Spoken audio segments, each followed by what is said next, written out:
കോറോ ഹെൽത്തിലെ കൂട്ടപ്പിരിച്ചുവിടലിൽ ജീവനക്കാർക്ക് താൽക്കാലിക ആശ്വാസം. നാളെ മുതൽ ജീവനക്കാരെ ഓഫീസിൽ പ്രവേശിപ്പിക്കാൻ ലേബർ കമ്മീഷണർ വിളിച്ചു ചേർത്ത യോഗത്തിൽ ധാരണയായി.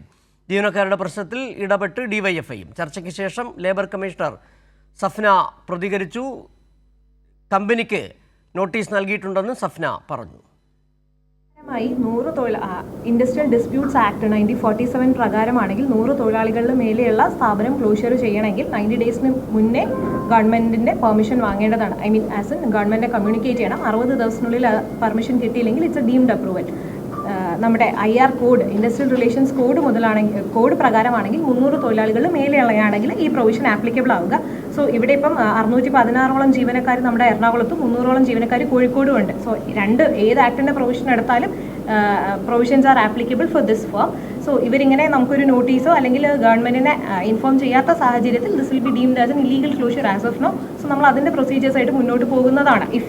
നമുക്ക് 10-ാം തീയതിയിലെ ചർച്ചയിൽ ഒരു സമവാക്യത്തിൽ എത്താൻ പറ്റിയില്ലെങ്കിൽ, ആ കൺസീലിയേഷൻ സക്സസ് ആയില്ലെങ്കിൽ, as of now legal representative ആണ് പറഞ്ഞിട്ടുള്ളത്. പുള്ളിയുടെ അപ്രോച്ചസിലേക്ക് പ്രോഫിറ്റ് അല്ല, കമ്പനിക്ക് പ്രോജക്റ്റ് കിട്ടുന്നില്ല എന്നുള്ളതാണ്. അതായത് ഈ സ്പെസിഫിക് ലൊക്കേഷനിലുള്ള പ്രോജക്റ്റ് കിട്ടിയിട്ടില്ല എന്നുള്ളതാണ് അവർ പറയുന്നത്.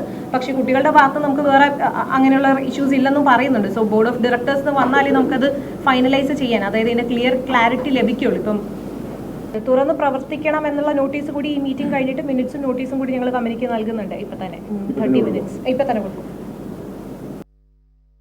വാർത്തയുടെ കൂടുതൽ വിവരങ്ങളുമായി അമൽനാഥ് പാടിച്ചാൽ ചേരുന്നുണ്ട്. അമൽനാഥ്, ഇന്ന് ഏതായാലും ഡിവൈഎഫ്ഐ ഉൾപ്പെടെയുള്ള സംഘടനകളുടെ ശ്രമഫലമായ ആകണം ഈ താൽക്കാലികമായി ആ പിരിച്ചുവിടൽ നടപടി നിർത്തിവെക്കാൻ കമ്പനി തയ്യാറായത്. ലേബർ കമ്മീഷനുമായുള്ള ചർച്ചയിൽ കമ്പനിയെ പ്രതിനിധീകരിച്ച് ലീഗൽ അഡ്വൈസർ മാത്രമാണ് പങ്കെടുത്തതെന്ന് മനസ്സിലാക്കാൻ കഴിഞ്ഞതിന് 10-ാം തീയതി ഒരു യോഗം കൂടിയുണ്ട് അല്ലേ?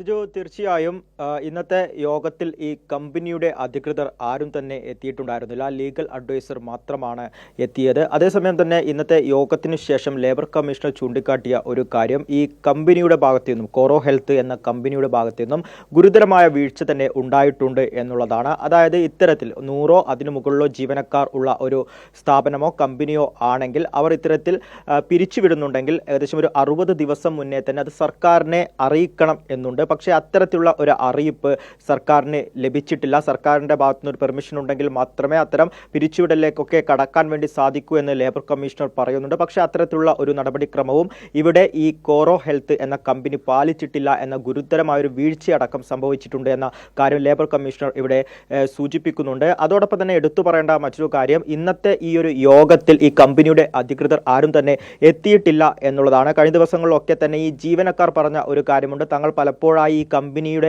അധികൃതരെ വിളിക്കാനൊക്കെ ശ്രമിച്ചപ്പോൾ അവർ ഫോൺ എടുക്കുന്നില്ല എന്ന കാര്യങ്ങളൊക്കെയാണ് പറഞ്ഞിട്ടുള്ളത്. അത് സമാനമായൊരു സാഹചര്യം തന്നെ ഇന്നത്തെ യോഗത്തിൽ തങ്ങൾ പങ്കെടുക്കുന്നില്ല എന്നൊരു തീരുമാനം ഈ അധികൃതർ എടുക്കുന്നു. അതേസമയം തന്നെ ലീഗൽ അഡ്വൈസറെ ഈ യോഗത്തിൽ പറഞ്ഞു വിട്ടിരുന്നു. ഈ ലീഗൽ അഡ്വൈസർ പറഞ്ഞിട്ടുണ്ടായിരുന്നത് ഇന്ന് ഈ ജീവനക്കാർ ഉന്നയിക്കുന്ന ആവശ്യം അതെന്താണ് എന്ന് കേട്ടതിന് ശേഷം കമ്പനിയെ അറിയിക്കും എന്നുള്ളതാണ്. ഈ യോഗത്തിനിടയിൽ ഈ ലീഗൽ അഡ്വൈസർ പുറത്തിറങ്ങുകയും ഫോൺ വഴി ഈ കമ്പനി അധികൃതരെ ബന്ധപ്പെടുകയുമായിരുന്നു. തുടർന്നാണ് ഇത്തരത്തിലൊരു താൽക്കാലിക ആശ്വാസം എന്ന് നമുക്ക് വേണമെങ്കിൽ പറയാൻ വേണ്ടി സാധിക്കും. ഏകദേശം ഒരു 3-4 ദിവസത്തേക്ക് മാത്രമായിരിക്കും ഇത്തരത്തിൽ ഈ ഒരു തീരുമാനം ഉണ്ടാവുക എന്നാണ് അറിയുന്നത്. കാരണം 10-ാം തീയതി തൊഴിൽ മന്ത്രിയുമായി അടുത്ത ഒരു യോഗമുണ്ട്. ആ ഒരു യോഗത്തിലാവും കൃത്യമായ ഒരു തീരുമാനത്തിലേക്ക് എത്താൻ വേണ്ടി സാധിക്കുക. അതേസമയം തന്നെ ഈ വരുന്ന 4 ദിവസത്തേക്ക് ഇവിടെയുള്ള ജീവനക്കാർക്ക് അവരുടെ ആ ഒരു ഓഫീസിലേക്ക് പോകാം, അല്ലെങ്കിൽ ഓഫീസിനകത്തേക്ക് കയറാം എന്ന ഒരു പെർമിഷൻ കമ്പനി അധികൃതരുടെ ഭാഗത്തുനിന്ന് ലഭിച്ചിട്ടുണ്ട്. ഒപ്പം തന്നെ അവർക്ക് ആവശ്യമായ സൗകര്യങ്ങളൊക്കെ തന്നെ ചെയ്തു കൊടുക്കാം എന്ന ഒരു ഉറപ്പും കൂടി ലേബർ കമ്മീഷണർ ഇന്ന് വിളിച്ചു ചേർത്ത യോഗത്തിൽ നിലവിലിപ്പോൾ കമ്പനിയുടെ ഭാഗമായി അവിടെ എത്തിയിട്ടുണ്ടായിരുന്ന ലീഗൽ അഡ്വൈസർ ആ ഒരു ഉറപ്പ് നൽകുകയും ചെയ്തിട്ടുണ്ട്. അതേസമയം തന്നെ ഡിവൈഎഫ്ഐയുടെയും ഒപ്പം തന്നെ ഇടതുപക്ഷ യൂണിയന്റെയും ഭാഗത്തുനിന്നും കൃത്യമായ ഒരു ഇടപെടൽ കൂടി ഉണ്ടായി എന്നുള്ളതാണ്. ഇന്ന് രാവിലെയോടുകൂടി തന്നെയാണ് ഈ ജീവനക്കാരൊക്കെ തന്നെയും ഈ കമ്പനിയിൽ ണ്ടായിരുന്നത്. പക്ഷേ അവരെ അകത്തേക്ക് കടത്തിവിടേണ്ട എന്നൊരു നിർദ്ദേശമായിരുന്നു കമ്പനി അധികൃതർ വെച്ചിട്ടുണ്ടായിരുന്നത്. അതിനാൽ തന്നെ ഈ ജീവനക്കാർ രാവിലെയോടുകൂടി തന്നെ കമ്പനിയുടെ ഗേറ്റിന് പുറകുവശത്ത് നിൽക്കുന്ന ഒരു സാഹചര്യമായിരുന്നു. പക്ഷേ പിന്നീട് സംഭവസ്ഥലത്തേക്ക് ഡിവൈഎഫ്ഐ സംസ്ഥാന ഭാരവാഹികൾ അടക്കം എത്തുകയും ഒപ്പം തന്നെ ഇടത് തൊഴിലാളി യൂണിയന്റെ ഭാഗമായുള്ളവരൊക്കെ തന്നെ എത്തുകയും കൃത്യമായി ഇടപെടുകയും ചെയ്തതിൻ്റെ അടിസ്ഥാനത്തിലാണ് ഇവർക്ക് കമ്പനിയുടെ അകത്തേക്ക് കയറാൻ വേണ്ടി സാധിക്കുകയുണ്ടായിരുന്നത്. അതോടൊപ്പം തന്നെ ഇന്നത്തെ യോഗത്തിലും ഇടത് തൊഴിലാളി യൂണിയന്റെ ഭാഗത്തുനിന്നും കൃത്യമായ ഒരു ഇടപെടൽ ഉണ്ടായി എന്നുള്ളത് എന്നുള്ളതാണ്. തന്നെയാണ് അമൽനാഥ്. ഒരുപക്ഷെ ഈ ആവശ്യം അത് കൂടുതൽ IT വ്യക്തമായി മേഖലയിലെ ജീവനക്കാർക്ക് അത്രയൊന്നും പരിചിതമില്ലാത്ത രംഗമാണ് സമരവും അതോടൊപ്പം തന്നെ പ്രതിഷേധ പരിപാടികളും. ഒരുപക്ഷെ DYFI അടക്കമുള്ള ഇടതുപക്ഷ സംഘടനകൾ, യുവജന സംഘടനകളുടെ ഇടപെടലിലൂടെ ഈ അനീതിക്കെതിരെ വലിയ ചെറുത്തുനിൽപ്പ് ഉയർത്താൻ കഴിഞ്ഞു.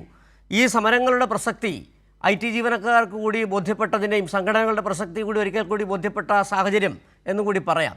സിജു, തീർച്ചയായും ഇത്തരം കാര്യങ്ങൾ കഴിഞ്ഞ ദിവസങ്ങളിൽ തന്നെ ഈ ജീവനക്കാർ പറയുകയും ചെയ്തിട്ടുണ്ടായിരുന്നു. തങ്ങൾക്ക് ഈ സമരവുമായി എങ്ങനെ മുന്നോട്ട് പോകണം, എങ്ങനെ പ്രതിഷേധിക്കണം എന്നതിനെക്കുറിച്ചൊന്നും കൃത്യമായ ഒരു ധാരണ ഉണ്ടായിരുന്നില്ല എന്ന കാര്യങ്ങളടക്കം ഇവർ സൂചിപ്പിച്ചിരുന്നു. അതായത് ഈ കമ്പനിക്ക് വേണ്ടി കൊച്ചിയിലും ഒപ്പം തന്നെ കോഴിക്കോടുമായാണ് ഈ കോറോ ഹെൽത്ത് എന്ന കമ്പനി പ്രവർത്തിക്കുന്നത്.